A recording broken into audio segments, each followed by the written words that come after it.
Allergic to the sun. By Jason Catizone. An allergy of a most dreadful kind. Tony Sanrito was a rather peculiar fellow. Despite being a towering figure at 6 feet 5 inches, and even though he was well past the age of 30, he still had not successfully conquered his childhood fear. Yes, Tony Sanrito remained terrorized by that blazing ball of light in the sky, more commonly known as the sun. His phobia commenced at the tender age of 6, when he was viciously sunburned from head to toe after having spent an entire day at the beach. Although he had enjoyed the maritime outing with his whole family, Tony was the sole individual to have received such a spanking from the sun. He was also the only member of the family to have refused an application of sunscreen before said outing at the beach, but alas, Tony had failed to make that connection. In defiance of the facts, he had instead fallen prey to a much more sinister explanation: the sun itself was out to inflict him personally with countless plagues and diseases. And no matter what others said or, vainly, attempted to explain, he himself remained thoroughly convinced that he was, in fact, allergic to the sun. And so, young Tony withdrew into the shadows. He refused to venture outdoors, for fear of the sun's punishing him, and chose to just remain inside where he felt safe from the vengeful wrath of mine enemy. His neighborhood friends tried to lure him out of the house on numerous occasions, but the frightened lad simply would not budge. The bright-eyed children used all kinds of excuses to try and get him outside: birthday parties, free candy, surprises, a flying alligator that was just down the street. But each and every one of those heartfelt attempts at socialization ended in utter failure. Tony simply could not be persuaded to leave the sheltered confines of his home.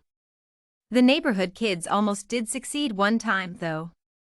It was a blustery Thanksgiving day, and all the boys on his street had gathered together for a game of football just down the road from his house.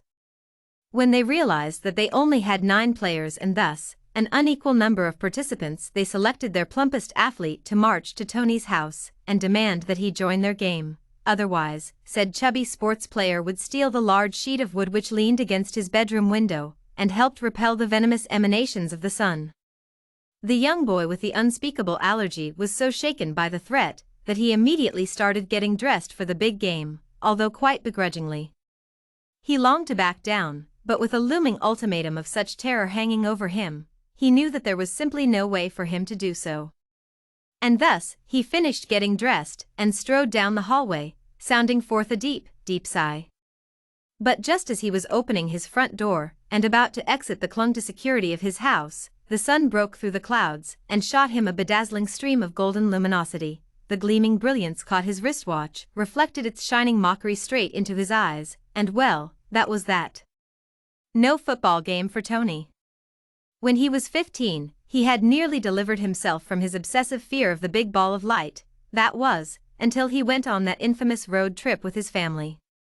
Things had started out beautifully, but after just a few hours of coasting the paved ground beneath, the aging family car started making horrid noises and jerks.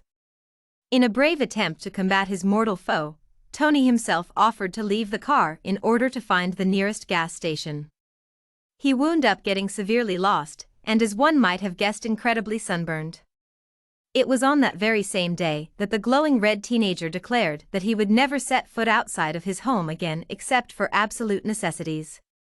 Tony's parents later bequeathed an immense load of treasure to him when they passed on from this world, and it's well indeed that they had left their son such a rich inheritance.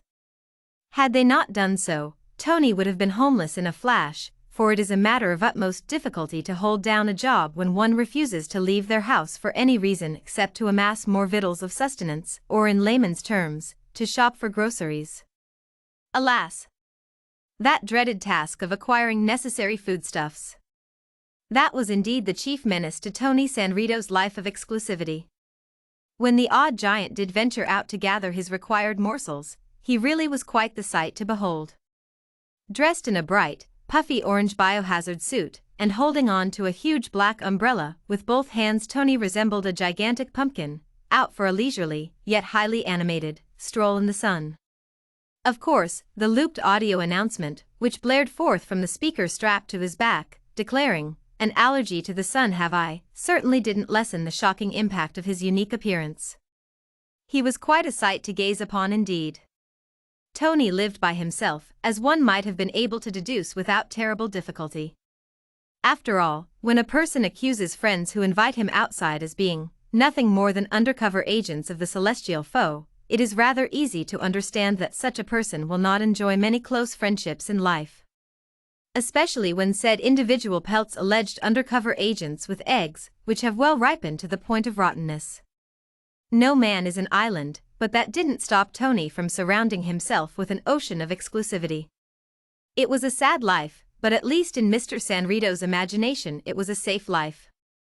After all, Tony reasoned, when a blazing furnace of fire in the sky is out to get you, there really are few places to hide indeed.